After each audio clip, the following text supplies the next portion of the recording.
Good afternoon, everyone. Welcome to our second Facebook Live Town Hall meeting where we have the opportunity to answer questions that have been submitted by you. Yesterday, we had over 550 people participate in our first meeting, and we're looking forward to continuing to grow that number as we strive in excellence to be fully transparent, open, and honest as we transition into a new way of learning in Indian River County. So an update for today. Today we went live. We implemented our instructional provision plan. Teachers, students, parents, if you have not been in contact with one another, I would ask for parents to reach out to your principal and let them know. At this time, you should have been contacted by your teacher. You have a clear understanding as to the path your child will be taking over the course of this week. The activities they will be participating in, the instructional environment, the tools and resources that they will be using. If you are uncomfortable or unfamiliar or you need support or help, continue to work with your teacher. As a district, we feel very encouraged that we have remained our teachers in control of the instructional environment. This is not, as I said yesterday, a one-size-fits-all. We all are doing the same thing. We're all using the same instructional resource. Your teacher knows the learning needs of your children intimately and has used our flexible plan to design an experience for them that will be best in this new reality. We also understand that everyone's reality at home is different. So I want to again stress the importance of parents reaching back and having conversations with students if what we're providing doesn't meet your need. We want to have perfect implementation.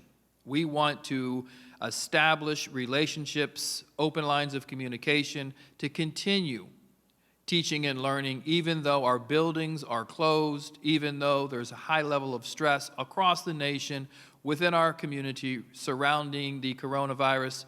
We still want to lead the way in terms of teaching and learning. We are partners in this work, understanding that we are putting, but because of the situation, there's a great deal of additional burden placed on parents, and we want to support you through this process, and we want to ensure that we keep our teachers in control of teaching and learning within the Indian River School District. Parents, I would encourage you to take time to speak to your children. Establish routines, establish a schedule that they will follow. Secondary parents, have your students show you their assignments on Canvas.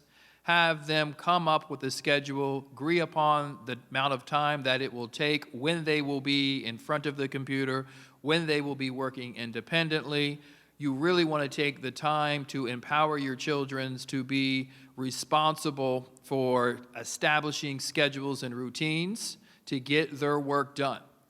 We will continue to be flexible. When it comes to grading, we will once again take the time to begin small, making sure that the technology that we're using, the tools that we're using are working and working effectively. As we implemented today, there were minimal disruptions. When I say minimal disruptions, iReady, one of our partners that we work with, did have some connectivity issues throughout the day. Those issues had been resolved. So please speak with your students. If there's an instructional resource that may not be working, move to the next assignment, move to an independent assignment, move to some of the reading assignments that we're pushing out. But we feel, based on our reflection and feedback and looking at the conversations through our social media platforms, that our implementation today was very successful.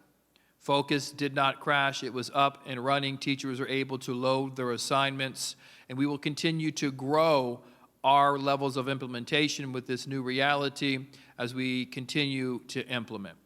I do want to highlight a few things that we are in the middle of before we begin to dive into your questions. And once again, this format will be an opportunity for me to answer some questions. We also have some of our experts, some of our repeating experts, backed by popular demand, to answer your questions. So this is an opportunity for us really to engage and connect to you in a different way. In addition to answering your questions, we're also striving to provide a written response to the questions that are being provided. So if you don't feel as if we've adequately responded to your questions, we are following up with a written response, whether it be myself or any of the other experts that are here to present. Let me begin with our food program. We led the way in the state of Florida in our food program.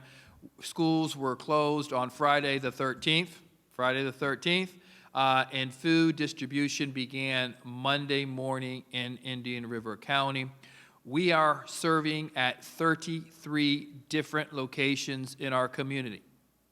We only have 22 schools, but we are serving in 33 different locations.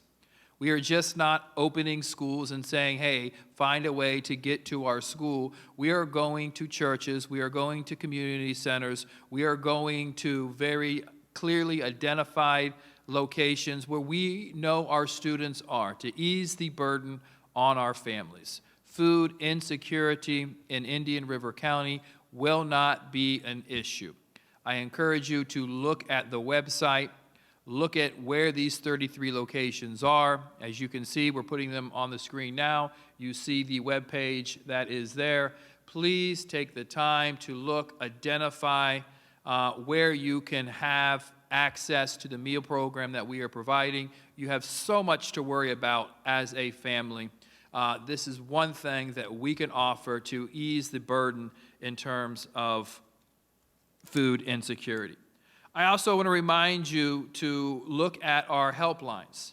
You see on the screen now the helplines that are available to you. We include emails as well on the webpage. You'll see those emails that you can contact. These lines are open. These lines have been responded to throughout the day and will continue through 7 p.m.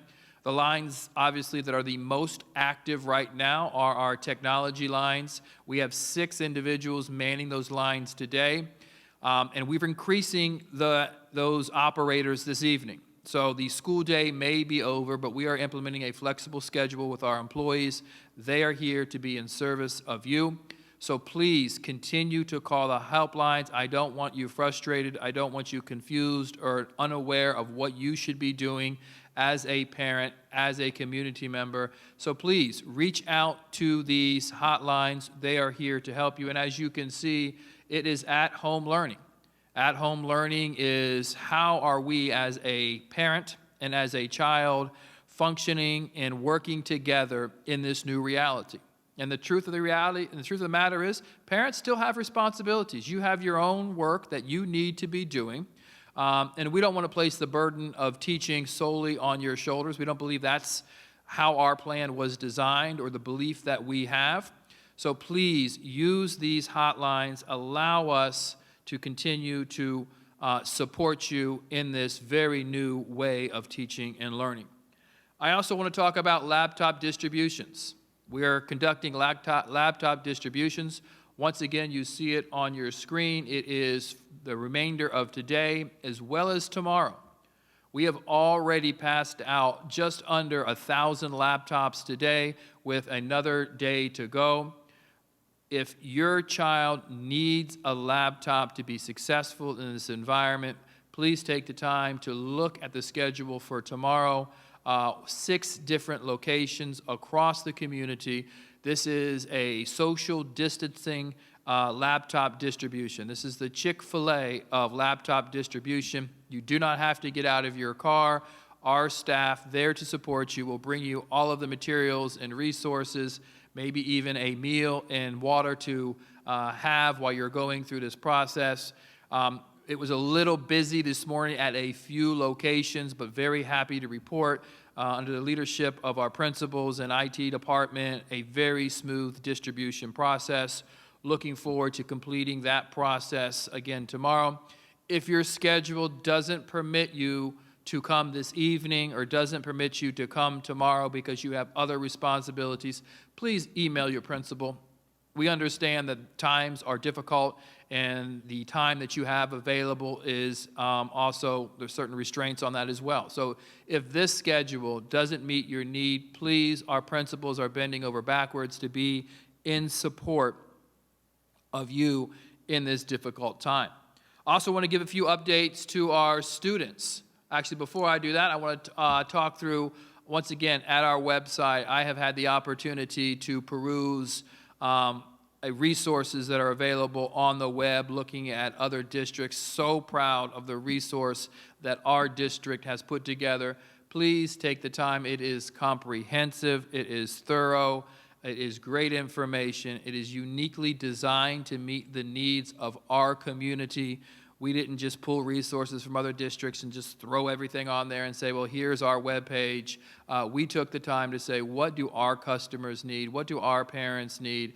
And let's make very specific resources towards our community. So proud of the work that has been done to put together this resource. So also now transitioning, going back to students, some updates regarding where we are as it relates to school closures. If you have not heard yet, the state of Florida did extend closures through the end of next month. We actually released that information here live yesterday on our program, and we were excited to do that, even though apparently we weren't supposed to. But live breaking news, we shared. As a result of that, our principals are working with anyone you may have paid to go on a field trip. We know those end-of-year field trips were planned and covered. Those parks, those experiences will be canceled because those parks won't be open. So our principals will be working over the next few days to contact those vendors to recollect the money so we can be best by you, ensuring that you receive those funds and those dollars back. Seniors, as I said yesterday and will say again, graduation is a priority to us. So we have identified additional dates that your principals will be and your school sponsors will be pushing back to you so you are aware of to have graduation at a later time, whether it is in June or whether it is in July. We are committed to ensuring you have the opportunity to walk across the stage and receive the diploma that you have been working on. Also in conversations with your leadership at your school, your student leaders regarding prom. This is another opportunity for us to work with you, get your feedback on how we provide that experience to you. So it's an ongoing conversation, trying to make decisions when we have all the information available to this to make the appropriate decision. In terms of elementary, middle school, and other high school grades, those activities, those trips have been canceled for the remainder of the year. And as I said, our principals will be working with you in order to provide that refund. I would ask you allow them this week to support parents and teachers and you as a student in establishing our instructional provision plan and getting it up and running. So great day in terms of the first implementation, opportunities to improve, absolutely always. And part of our conversation today really is to clarify questions you may have, while at the same time learning through our implementation, shifting and modifying our methods of delivery to be quick and responsive to the need. So at this time, I'm going to reintroduce, back by popular demand, our Assistant Superintendent for Curriculum and Instruction to answer some questions within his areas of responsibility, Mr. Rick Myhre. All right, thank you, Dr. Moore, and I hope that it really truly is by popular demand. As I said yesterday, I would love to talk about teaching and learning to all students and parents all day, every day, but I do begin with this with a humble heart, knowing that we are in this situation because of very serious circumstance of people's physical health. So I hope that everyone out there is doing their best to keep themselves safe, and also, just a big shout out and thank you to everybody who has done so much to get us to the point that we are here. Which enables me to take this time and answer your questions. So as Dr. Moore stated, we have a hotline. We are happy to answer questions. You can email us at any time. I'll answer the same questions every day if need be. I mean, honestly, some of our viewers, they may not have had an opportunity to tune in yesterday. Maybe they're tuning in today. So you may hear some similar questions and answers. We'll continue to answer these questions each and every day until everyone feels comfortable with what's going on. So if you hear some repetition, that's by design, because we want to make sure that everyone has the information that they need. And first and foremost, as Dr. Moore said, we began the implementation of our instructional provision plan today. And very, very proud of our teachers and our principals in calling and contacting the students. I was in a couple places around the community today. I asked some parents, have you been contacted by your child's teacher? Every time they said yes. I imagine that we may not have hit 100%, but let us know where we fell short, and we'll make sure that your student is contacted.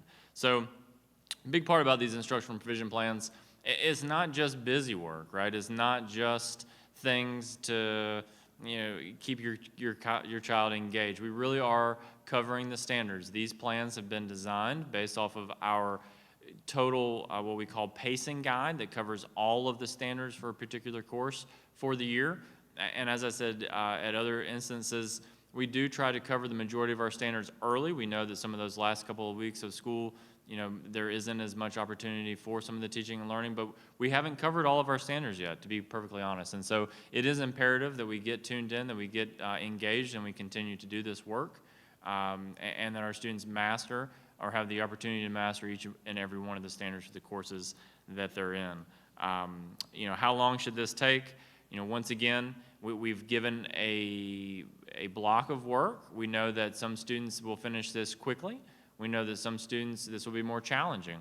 We know that some households, they have multiple students vying for the same device, the same internet, and so we are going to be flexible. One of the biggest things we want to make sure is that we are providing you with the opportunity to master the standards, and then when we get your feedback to our teachers, as Dr. Moore said, that's the hallmark of this plan, is that our teachers are connected to your students, that we will make the necessary accommodations and changes to help them be as successful as possible. And so there isn't an exact time, right? I mean, we did build it around the length of an instructional day, but keep in mind, the instructional day has your, what we like to call core classes, your reading, math, science, social studies, but it also has electives. So if you'll take a look at some of the elementary plans, there is time built in for outdoor activities, PE activities, music, other cultural arts. So these are important things. So we start thinking about how long does the instructional day take, what we're really trying to do is give an opportunity for the whole student during the day. So once again, don't feel stressed by this. Don't feel overwhelmed. We are here to help.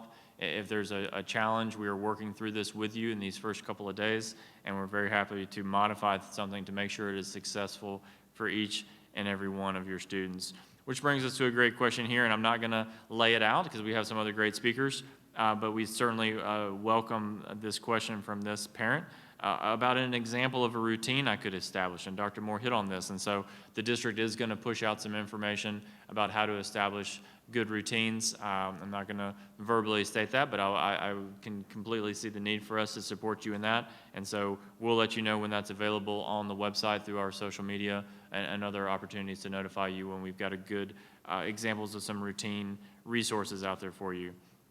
One of the things that we keep addressing, and it sort of clicked to me, and maybe it has for other people as well, is that there was information put out a couple of weeks ago from the Department of Education that there won't be school grades, right? And so then I have to think to myself, when you hear the word school grades, what does that mean to you? For me, as a former administrator, as a district administrator, I go immediately to our accountability system of, school A is getting a B, or school B is getting a C, right? But for some people, they may have thought that grading is no longer going to occur, and that's just simply not the case. As I shared yesterday, our students are still enrolled in their courses. They will earn credit for these courses. They will earn a GPA for these courses, and so therefore, they are still continuing to have graded assignments. So let me reiterate that one more time. The school grade, the grade that the school earns, that's not happening, but student grades at school, or virtual school that we're doing now, those will continue to be earned, right? So we need to stay engaged. We need to continue to work on mastering standards because we are still giving grades. And the person responsible for those grades, as it always has been, is your child's teacher.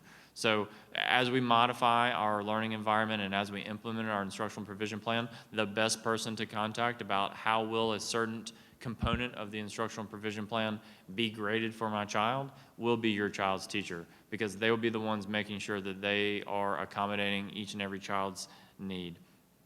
Attendance.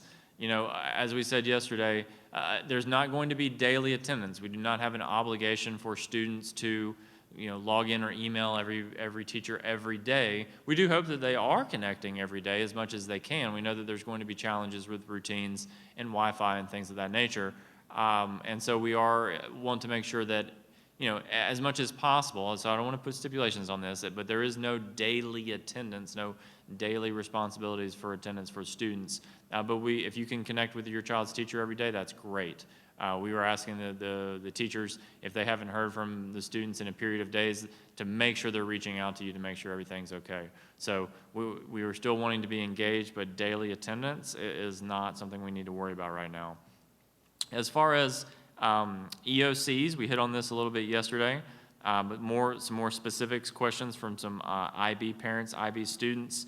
So IB is a program of study that students go through in their high school years, and we're lucky here in School District of Indian River to have pre-IB in middle school. But those are courses that they take, and there's generally an assessment at the end of that, right? And so for IB decided not to hold those this year, right? They won't have to make them up next year, but if they take an IB course next year, we certainly hope that we're back to normal, and they would resume their IB assessments at the end of those courses. AP, right, advanced placement courses, they are having their assessments, but they're going to let the students take those assessments anywhere in the world, at their home, wherever else they may be. They're going to take those assessments online. The state, now you have the state of Florida that has things called end-of-course assessments that are used for the accountability purposes that I mentioned and for graduation. The graduation requirements for EOCs have been waived this year. So if you're a senior and you're graduating, and you hadn't met your algebra or your 10th grade ELA, that has been waived. However, if you're an underclassman, you will still need to meet one of these requirements. And so in the fall, once we resume normal operations, there'll be opportunities to take the algebra EOC. They're actually the state is trying to be as accommodating as possible. So a lot of students, once they take algebra, the next course they take is geometry. So what they're saying is, if a student is in algebra, not taking the EOC, next year you're in geometry, you pass the geometry EOC, they're going to give you credit for the algebra. Of course, many of our students, and we want all of our students to have the opportunity to take things like the PSAT, SAT, things of that nature. Those scores also can count as concordance scores to meet that algebra or 10th grade ELA requirement. But once again, your high school guidance counselors, high school principals are back at work. They're answering their phones. Give them some slack. A lot of phone calls today. Our district phone lines are ringing off the hook. Leave that message. They'll call you back, and they're going to make sure that each and every student has the information they need. They're doing a really great job reaching out to their students. So finals, as I was sharing, and as Dr. Moore said, breaking news, we found out in the middle of our broadcast that we will not be coming back until May 1st. Final exams, we still don't know what that's going to look like, right? Those are generally conducted at the end of May. We don't know that we won't be back yet, so we're still working on some plans for that just in case, and some more information about final exams will be forthcoming as we're able to make those decisions. And once again, I'm just so proud of the work that our curriculum specialists have done in CNI, and really that we were assisted by teachers across the district. Our plan, our teachers are working to do this digitally, but we did develop paper-based options as well. We do know that there's going to be instances where it's just too frustrating with the Wi-Fi. I've driven around this county. Those of you guys who have met me, I'm from a very rural place as well. We understand that there's challenges there that may not be overcome in a week or two of connecting to the internet. I think Dr. Moore and the IT team have done a phenomenal job of providing devices. That's something I think that we are probably leading the state in, as the percentage of students who have a device. But Wi-Fi, even though we are working to solve those problems, we understand that there's going to be some challenges there. So there are paper-based options available. Contact your teacher about those. And honestly, we know that some students will work better with the paper-based, and we want to be accommodating to that because it's not just about the technology, it's not just about the Wi-Fi, it really is what's best for the child. And so we're proud to have that option available to each student as well. So contact your child's teacher if you feel like that's going to be a good option for you. So one more or two more things that are sort of IT related. I'm going to take those from Mr. MacDonald. Some questions about class leaking in Canvas. These are sort of curriculum because we've advised our teachers to not ask students to have to learn new technology. So the majority of the assignments that they'll be doing digitally are things they're familiar with, Achieve 3000, iReady, the National Geographic things. But there may be some additional things they may need to log into, so I can't promise that everything is there on ClassLink and it's a one-click. So there may need to be some calls to IT to help do that, but we have asked our teachers to reduce that as much as possible to make it as easy for you to log in. And once again, if it doesn't work, as Dr. Moore said, move on to the next assignment, right? We don't need to feel like anyone is letting anybody down because the technology isn't working. We're going to work through that with you and ensure that your student is able to master those standards.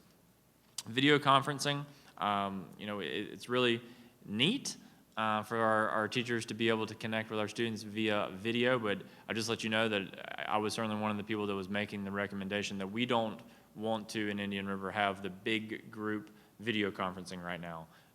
We just don't feel like that's for the best interest of our students. We are having some challenges, as we said, with Wi-Fi and bandwidth. Short snippets, teachers introducing the assignments, doing the daily announcements, things of that nature. I think that's appropriate right now.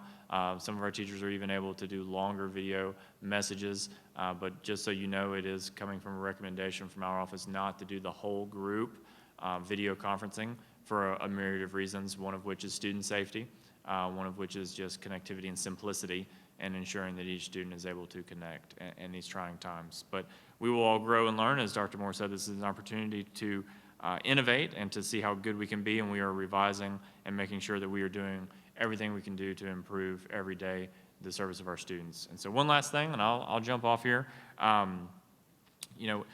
Promotion and retention, right? Promotion and retention. We don't want anyone to be fearful that this is going to negatively impact their students' progression.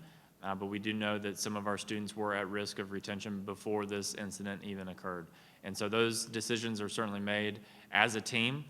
We make those decisions as a team with the students' teachers, principals, guidance counselors, parents are involved. But we don't want people, today saying, I want my child, retained, or we're definitely not going to talk about retention. We need to really take a deep breath, look and see how the next few weeks goes, make sure that we're making a decision really that's going to impact the child's academic career for years to come. So it's one that shouldn't be taken lightly, and one that we will, of course, make sure we're making the best decision in interest of the child. But those decisions are made, right, at the end of the year. And so, like as I said yesterday, some students benefit from that retention, certainly younger students. Older students, you have to start thinking about, will this put the student at risk of, dropping out? Will they be too old? Things of that nature. All these are very unique and personal conversations that I know that our guidance counselors are ready to have with each parent for the benefit of their child. So I'm going to get off. I'm going to get out of the way here. I'm going to let some other experts, as Dr. Moore would say, get going. And maybe I will be back again tomorrow. But we do have our hotline, 772-564-3100.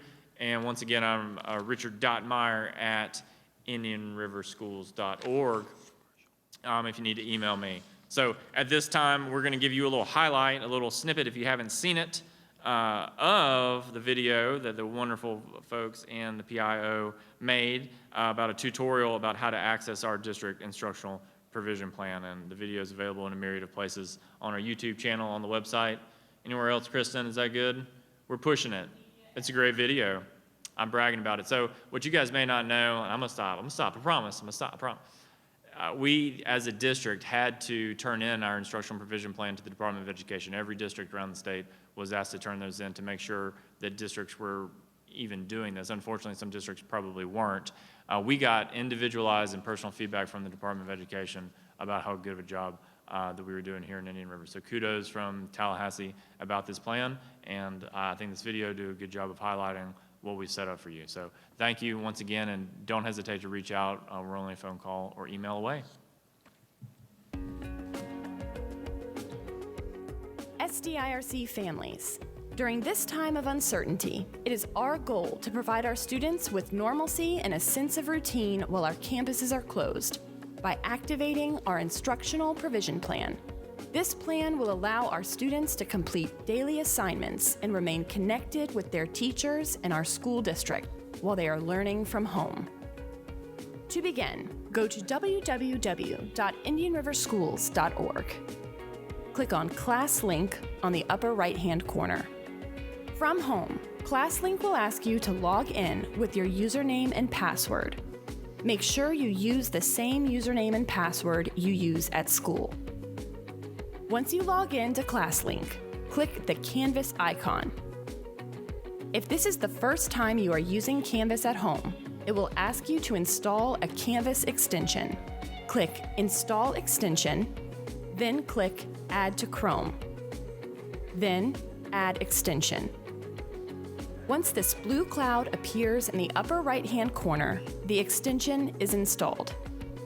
Click Canvas again, and it will open on your screen.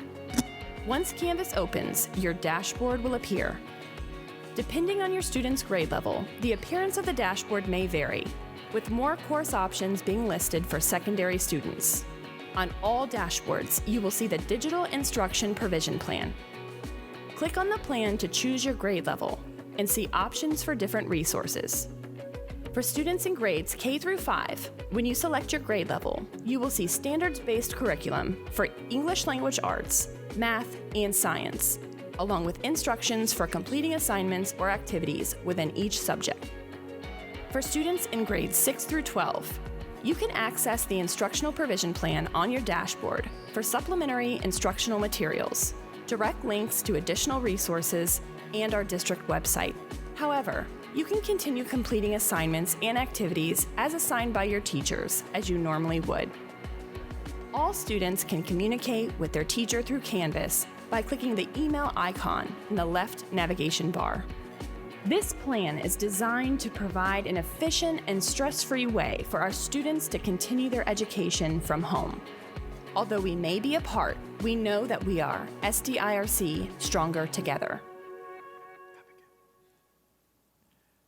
All right, thank you, Mr. Myhre. Absolute a wealth of information. We are so glad that he has joined our family in supporting our community and our students and our teachers here in Indian River County.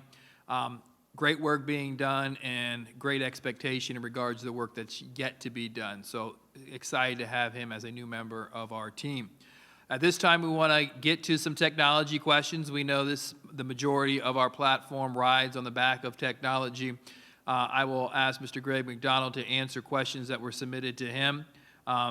If more questions arise, please feel free to reach out to that hotline. It is his team under his leadership that are responding to these questions. Literally, his team is so committed. They are passing out laptops, and in between the picking up and scanning and distributing of a laptop, they are on their phones answering questions. A very committed team, understanding the complexity of getting this right. So without further ado, Mr. Greg MacDonald. Well, thank you very much, Dr. Moore. Yes, we have been, matter of fact, I've been at Dodgertown all day today handing out laptops, and I can say that as soon as a car pulls away, we are doing everything we can to make sure that we are following up on the phone calls and emails and making sure that we get everything out to everyone and answer as many questions as possible. One question we have often is, how do I find out my students sign into the account? Believe it or not, your students know a lot of that. Have faith in your students. Say, how do you access it at school? The laptops are the same devices they use at school. They are very comfortable with it. If they do not know that, your teachers have on their in focus, there's a classified tab that they can click on, and it will show the student's username and password. The teachers will be able to give that. On our instructional technology hotline, if you call that number, we'll do a little verification, but we will also be able to share with you the student ID and password as well. So at this point in time, though, just want to mention that we are out at the schools. We're doing best I can. If you need to leave a voicemail message on our hotline, or if you just want to be patient, but we will get to you. We are very driven to make sure that all the questions are answered in a timely manner.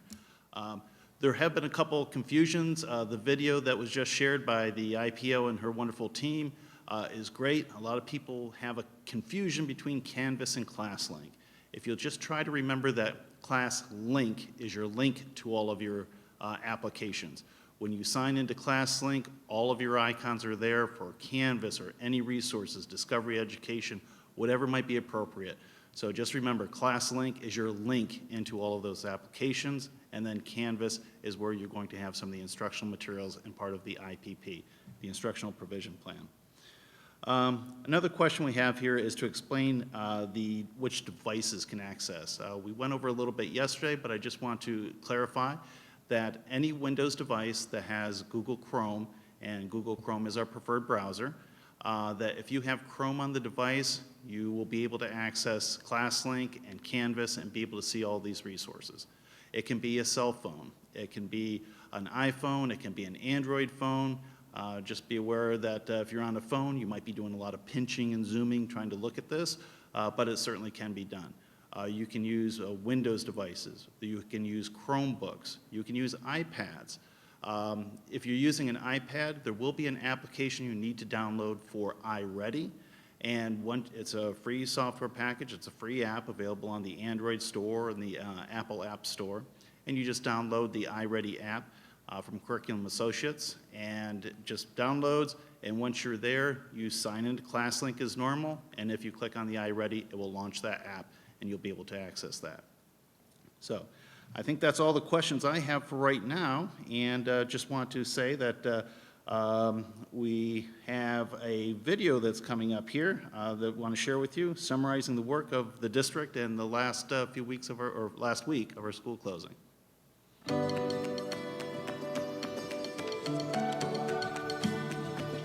During this time of uncertainty, our district has taken the necessary steps to provide the support and resources our students and families need to succeed outside of the classroom. To ensure that every child in our community was well nourished while schools were not in session, we put our mobile cafes into action. The mobile cafes are able to provide breakfast and lunch to every child in our county, 18 and under. We will continue to serve meals throughout our school closures and even expanding our meal options to provide an afternoon snack and evening meal. In preparation for the implementation of our instructional provision plan, our IT department and staff across the district went to work preparing laptops for households in need. It was all hands on deck when we opened 6 school locations for 2 days to serve as laptop distribution sites, as the devices were distributed to students who did not have access to a computer at home. To make everyone more comfortable, lunches from our mobile cafes were distributed to children waiting with their families to pick up a device. With the help of district staff, faculty, and school board members, these students will be able to access our instructional provision plan, including lessons, resources, and a direct line of communication with their teachers right from their own home. At the end of the week, all schools opened up their media centers to check out books to students who were interested in additional reading material at home, allowing us to support our students' love of literature and ensure their home libraries were well stocked. We are thankful to all of our district staff who are going above and beyond to ensure that every student in our district receives support while they are away from their classrooms, and proud of our families who are stepping up for their students' education and stepping into a new role at home. Although we may be apart, we know that we are, SDIRC, stronger together. All right, thank you, Mr. MacDonald. That video highlights the strength of us as a community. School board members, staff, district, all coming together in a very difficult time to ensure that we continue to move forward in terms of teaching and learning. And I am so proud to be part of this community. 3 months into this job, very excited to establish relationships with great people inside of the district, within the community, truly willing to go above and beyond to be in the best interest of children. Let me remind you as we wrap up that laptop distribution is going on this evening at the 6 different locations. Please refer back to our website to get that device. We still have about 2 hours and 20 minutes of distributing laptops. Please make sure you have that laptop. If tonight doesn't work, once again, tomorrow we have a schedule available as well. Also, on our mobile cafes, referring back to that schedule, our paper-based program, those paper-based packets will be on the buses tomorrow. You would be using those packets if your teacher has prescribed them based on the reality within your home or the technology not working as it should yet. Your children can go and ask for that grade-specific packet, and it will be provided. So if you are working through the paper-based program, it will be on those buses tomorrow. We like to have, even in such a stressful time, we like to have fun. We like to have a good time in doing this work. So we have established our SDIRC code challenge of the day. That word is parakeet. So let the fun and responses begin. Absolutely another very informative session. We will be back again tomorrow. Thanking our Public Information Officer, Ms. Maddox, and her team for putting together this programming, this opportunity to ensure that we keep our community informed in regards to what we are doing, and we take the time to listen, respond, and ensure that we are establishing the absolute best relationship, a relationship that ensures that your son, your daughter will find success as a result of their interaction and relationships with us as a school district. So thank you for your time. We will be back again tomorrow. If you have questions, go to our webpage, submit those questions. We will be here until there are no more questions. Thank you.